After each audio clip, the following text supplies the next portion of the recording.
po. Ayan, ito po si Doc Joy, tsaka si Sir Christian. Ayan, good evening po.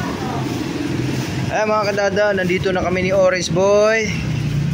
Kararating lang namin. Ayan, galing dun sa trabaho. Ayan, nakakain na po to.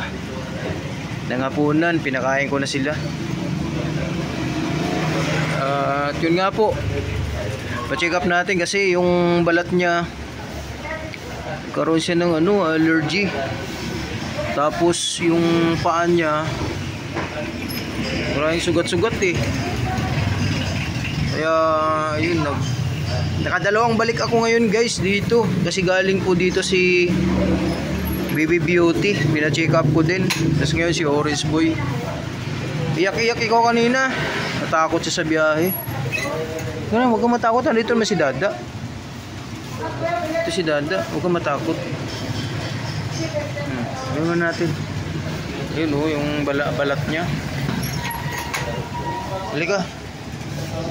Ayan, check up kami ni Orange Boy. Si Orange Boy. So ayan po, na-check up na po si Orange Boy. Yun nga, ang problema niya sa balat.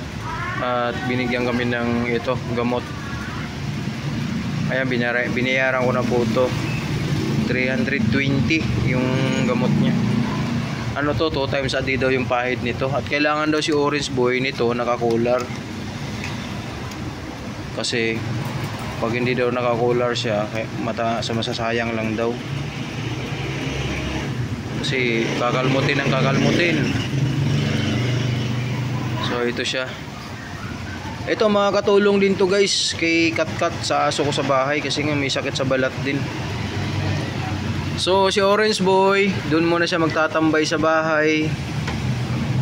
Gagamutin ko po muna yung skin allergy niya. Sa tainga niya, sa paa. Ito sa may bandang ilong. Sabi nga ni Doc Joy, matagal-tagal daw ang gamutan nito pag ganito sa balat.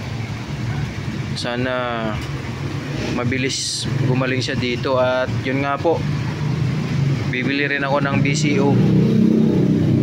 Bukod sa may BCO, ito talaga ang pinaka-recommended ni Doc Joy sa kanya. Ito.